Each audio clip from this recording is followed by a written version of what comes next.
Allez, cinquième et j'espère bien dernière vidéo parce que vous allez commencer à fatiguer. Moi pas, hein, je vous dis, je pourrais faire des heures hein, comme ça, mais parce que c'est un sujet que je trouve très intéressant et on est en train de vivre des heures historiques.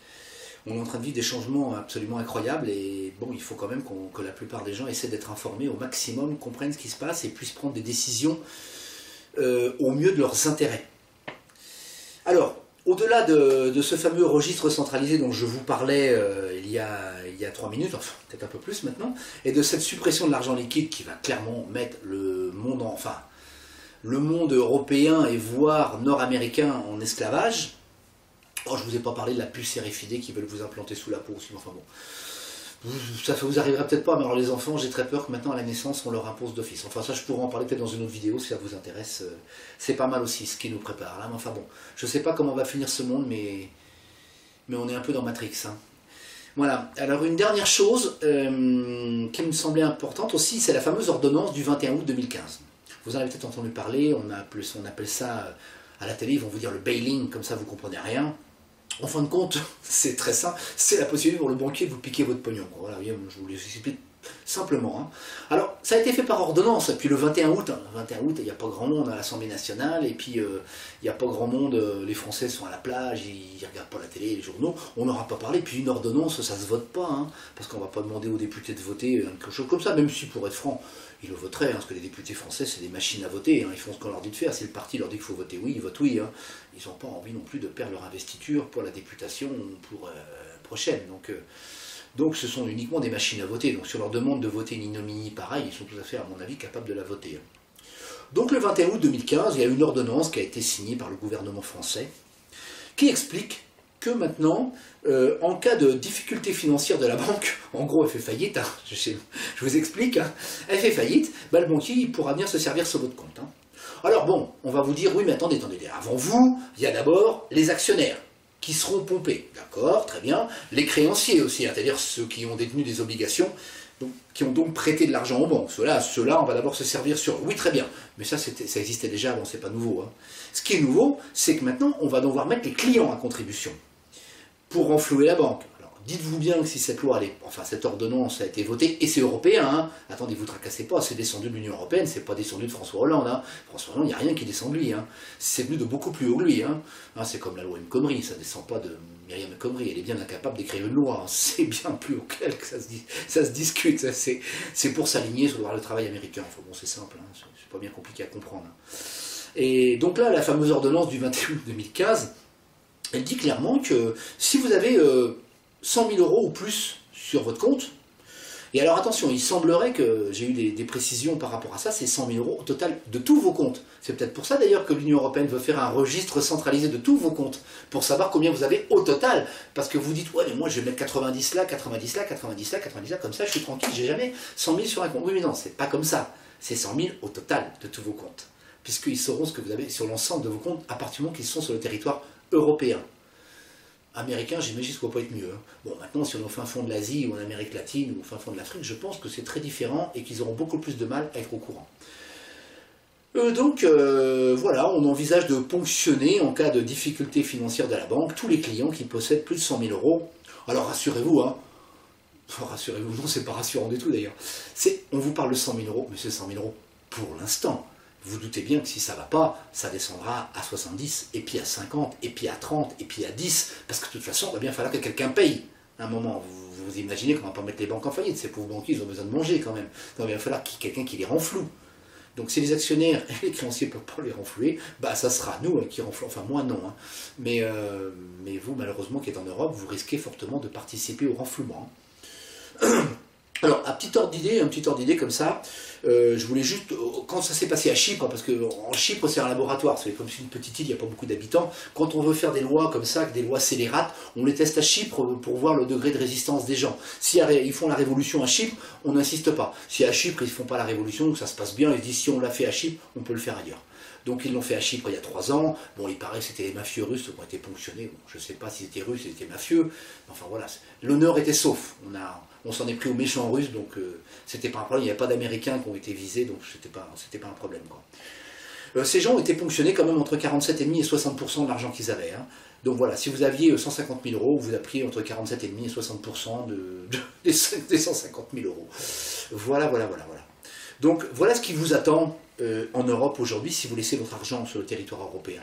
Bon, j'ai beaucoup de mes clients qui l'ont compris, j'ai beaucoup de clients qui rapatrient de l'argent et qui sortent de l'argent en urgence d'Europe. J'ai même des gens qui sont terrorisés en disant le jour où je vais vendre ma maison, pourvu qu'il ne me fasse pas le bail-in au moment où le notaire dépose l'argent sur mon compte bancaire français avant que ça reparte ailleurs, sinon je suis fait. Mais oui, il faut clairement avoir à l'esprit que tout ça, vous voyez, ça va ensemble, hein. Le registre centralisé des comptes, c'est pour qu'on sache bien ce que vous avez sur tous vos comptes.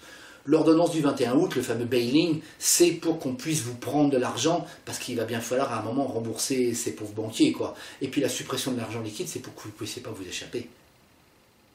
Voilà, avec ça, vous ne pouvez plus vous échapper. Vous ne pouvez pas sortir d'argent liquide de la banque, donc vous êtes prisonnier.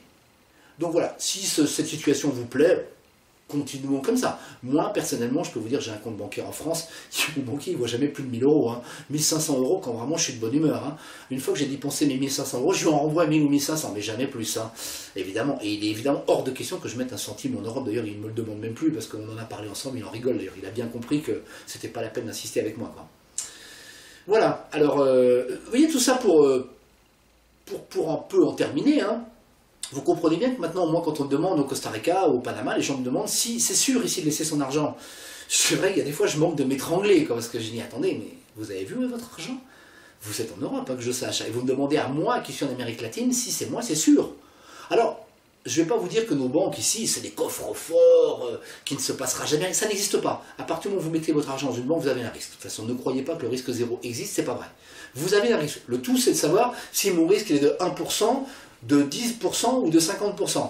J'aurais tendance à dire qu'au Costa Rica, au Panama, le risque est limité. Hein.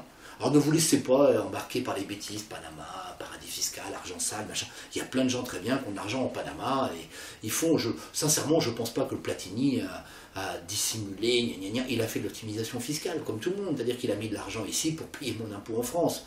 Voilà, on ne peut pas lui en vouloir, vu les degrés d'imposition en France. Moi, je ne vais pas lui jeter la première pierre. Hein.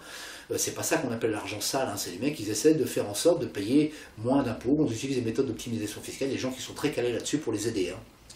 Voilà, donc ne vous laissez pas impressionner avec cette histoire de Panama Papers, c'est une grosse bêtise, on sait d'où ça vient, enfin je pourrais vous en parler dans une vidéo, ça vous intéresse, on sait très bien qui est derrière ça, on a vu les noms, on a compris tout de suite hein, qui était impliqué dans cette affaire, hein, pourquoi c'est sorti et pourquoi c'est sorti mondialement, ça vient toujours des mêmes. Hein. Donc il ne faut pas s'exciter avec ces affaires-là. Hein.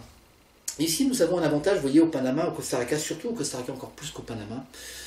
On a des banques qui sont petites. Des banques qui sont petites et qui sont modestes en comparaison avec les banques américaines et les banques européennes. On a un avantage, c'est que ces banques se sont moins exposées sur les marchés internationaux. On a moins été joué sur le marché de la dette grecque, par exemple. Vous voyez, comme le Crédit Agricole français, pour ne pas les citer, hein, ils sont quand même bien exposés là-bas. Hein. Donc, je pense qu'on a un petit peu moins de risques. Je vous ai dit tout à l'heure, on n'a pas un risque zéro, ça n'existe pas. Mais on a moins de risques en investissant et en mettant son argent ici. Bon, sachant qu'on a des rentabilités en plus qui sont extrêmement élevées ici, qui vous feraient, je préfère même pas vous le dire parce que vous allez être jaloux avec votre livret A à 0,75 et votre assurance vie qui doit vous rapporter 2,5% en étant de bonne humeur, et encore, je suis même pas sûr que ce soit encore 2,5%. Avec les taux négatifs, à mon avis, ça va être bien moins que ça. Hein. Voilà, nous, on arrive à avoir des taux qui sont quasi à 2 chiffres. Hein. Enfin bon, bref. Ça durera certainement pas non plus, mais malgré tout, on est pas mal placé. Donc vous voyez, ah oui, en plus on a le colon ici. Alors c'est pas bête, mais le colon, ça nous évite d'avoir tout notre argent en dollars ou en euros. C'est une espèce de petite monnaie. Alors évidemment, ça vaut pas forcément certaines monnaies que je connais qui sont des monnaies très solides. Mais c'est une monnaie qui se porte plutôt pas mal, qui résiste bien face au dollar depuis 4-5 ans, qui ne se dépréciait pas du tout, pas ou très peu, quoi. Et qui nous permet, si on a demain matin un gros problème sur le dollar, d'avoir de l'argent dans d'autres monnaies. Alors au Panama c'est un peu différent parce que c'est le balboa c'est le dollar, c'est la même chose, un balboa vaut $1, donc c'est un petit peu moins vrai au Panama, ce que je vous dirais qu'au Costa Rica, je préfère le colon que le balboa. Hein. Le balboa c'est vraiment ni plus ni moins $1 américain. Hein. Vous voyez, donc pour toutes ces raisons, quand on me dit on me parle du Costa Rica et je vois les gens très inquiets de savoir si c'est dangereux chez nous, moi j'ai le sentiment que c'est l'Europe qui est dangereuse. C'est pas la France, quoi. C'est pas... Alors sans parler, j'ai répondu à un client hier justement qui me disait je vais venir au Costa Rica dans 5 ans. Je dis oui, très bien madame, mais pensez-vous que dans 5 ans, l'État français ou l'État belge ou l'État je ne sais quoi acceptera encore que vous sortiez votre argent d'Europe? Parce que si on laisse tous les gens sortir leur argent d'Europe, qui va payer? Il n'y aura plus de pigeons pour payer, c'est pas les migrants qui rentrent actuellement qui vont payer la dette. C'est bien vous qui allez la payer. Et si vous n'êtes plus là pour la payer, ils sont mal quoi. Donc il va bien falloir qu'à un moment ou à un autre, ils vous empêchent de sortir votre argent. C'est pour ça que j'essaie de me tuer à expliquer à des gens qui en général ne m'écoutent pas, mais que voulez-vous que j'y fasse, hein, ils m'écouteront trop tard, hein, qu'il faut sortir son argent avant qu'il soit trop tard, avant que vous ne puissiez plus le faire. Très simple, on a vu par le passé des grosses opérations de contrôle d'échange, hein, on peut avoir un gouvernement, bon là jusqu'en 2017, je vous dis sincèrement, il n'y a aucun souci, hein, il y a les élections, ils ne vont pas s'amuser à ça. Hein. Quoique ça se vendrait très bien auprès de l'opinion publique, parce qu'on dira au journal de 20h, regardez, ces méchants exilés fiscaux quittent la France pour ne pas participer à l'effort de redressement national. Ce sont de mauvais citoyens, donc tout compte fait, ça se vendrait très bien, même en campagne électorale, on les voit, nos grands politiques, là, pourraient faire des grands discours, alors qu'eux, ils ont leur pognon certainement au Liban, au Panama ou à Singapour, hein. Mais enfin bon, eux, ils ont le droit, nous, on n'a pas le droit. Hein. Eux, c'est pas pareil. Hein. Ils nous feraient des grands discours pour nous expliquer à quel point c'est une honte, ces gens qui quittent la France, qui ne veulent pas participer à l'effort de redressement national. Moi, je parlerais plutôt d'effort d'enfouissement national. On n'est pas dans le redressement, là. On creuse, on va atteindre le centre de la Terre. Hein. Jules Verne, à côté, c'était vraiment un rigolo, quoi. C'était un rigolo. Hein. Enfin bon, vous voyez ce que j'en pense, quoi. Donc, vous voyez, cette vidéo, je souhaite, enfin, ces vidéos un peu longues, hein, je souhaitais les faire pour essayer de vous expliquer ce qui se passe actuellement, parce que je sais que parmi vous, il y a des gens qui sont extrêmement férus, qui savent aussi bien que moi ce qui est en train de se passer dans le monde, mais je sais qu'il y a aussi des gens qui ne maîtrisent pas du tout ce qui se passe, qui ne comprennent pas ce qui va leur arriver, et le jour que ça va leur arriver, il sera trop tard. J'en finirai pour vous dire qu'on a un taux de croissance au Costa Rica en 2015, excuse-moi, qui a tourné aux alentours des 3%. C'est pas génial, mais c'est mieux que la France. Et le Panama est à 6%. Alors là, encore une fois, hein, il faudra bien comprendre que ça va en baissant. Hein. Il y a eu les travaux du canal, il y a eu pas mal de choses, ça va aller en baissant. Le Panama restera évidemment pas à 6, on ne peut plus avoir des taux à 6, ça ne tient pas debout. Mais comme c'est un pays qui est plus émergent que le Costa Rica, il est moins, j'allais vous dire moins développé en infrastructure, ce qui serait une énorme bêtise, parce qu'il est mieux développé en infrastructure, mais c'est un pays qui a commencé vraiment à se développer. Il y a une dictature au Panama, vous savez, pendant longtemps, donc c'est a pris du retard. Il rattrape énormément son retard actuellement, mais il est parti par rapport au Costa Rica, il est parti en retard. Donc la croissance a déjà passé avant au Costa Rica, et là on est en train de se tasser. Pas mal, mais on se maintient aux alentours de 2,5-3. Moi ça me va très bien. Hein. Le Panama, je pense qu'on sera à 2,5-3 d'ici 2-3 ans, parce qu'il n'y a pas de raison qu'il en soit autrement. Hein. Voilà, je crois que pour aujourd'hui on a fait un petit peu le tour de la question. J'ai été très bavard, je vous prie de bien vouloir m'en excuser, mais j'espère que ce que je vous dis vous aura intéressé, j'espère que je vous aurai appris des choses. Tout ce que je vous dis est vérifiable. J'aurais pu vous mettre des liens, je suis sûr, sincèrement, j'avais pas envie de perdre mon temps avec ça. Moi, tout ce que je vous dis, je l'ai trouvé sur internet, sur des tas de sites que je fréquente depuis de très nombreuses années. Si des gens veulent en savoir plus, ils me demandent, je leur donnerai des sites sûrs, hein, pas des sites pipeaux, hein, des sites vraiment sûrs, sur lesquels on a l'info sérieuse auprès de gens qui sont des gens sérieux, qui pourront vous expliquer la situation encore beaucoup mieux que moi, parce que c'est eux qui m'ont appris, moi je comprenais rien avant. Il y a 10 ans, 15 ans, je ne comprenais rien. J'ai commencé à me poser des questions avec le référendum sur la Constitution en 2005, où je me suis dit, il y a un truc qui ne va pas là. Et là, j'ai voulu comprendre ce qui n'allait pas, et là, j'ai commencé à comprendre ce qui n'allait pas. Et là, maintenant, j'ai bien compris ce qui ne va pas. Ça prend un petit peu de temps, il faut y passer du temps, mais ça vaut la peine, parce qu'au moins, comme disait Coluche, un bon averti en vaut deux. Donc voilà, moi, je ne laisse pas d'argent en Europe, mes amis ne laissent pas d'argent en Europe, mes clients ne laissent pas d'argent en Europe, et on met l'argent ailleurs. Ça peut être au Costa Rica, ça peut être au Panama, ça peut être ailleurs. On investit dans l'immobilier ici parce qu'on a un immobilier qui se tient bien. On n'a pas, je pourrais vous en parler un autre jour, hein, des problèmes que va rencontrer l'Europe avec son marché immobilier. Ça pourrait être un sujet de conversation intéressant aussi. Je crois qu'on ne devrait pas trop mal se tenir dans les années qui viennent. Voilà, je vous remercie pour avoir supporté mon bavardage. 13 minutes 39, j'ai encore honte. Je ne veux pas faire des vidéos aussi longues, mais j'arrive pas à faire autrement. Voilà, je vous dis donc à une prochaine fois pour une nouvelle vidéo sur des thèmes que je ne connais pas encore, si ce n'est que vous apprendrez à connaître mes collaborateurs du Costa Rica. Je vais tourner les vidéos là prochainement. Sur ce, pour la vida.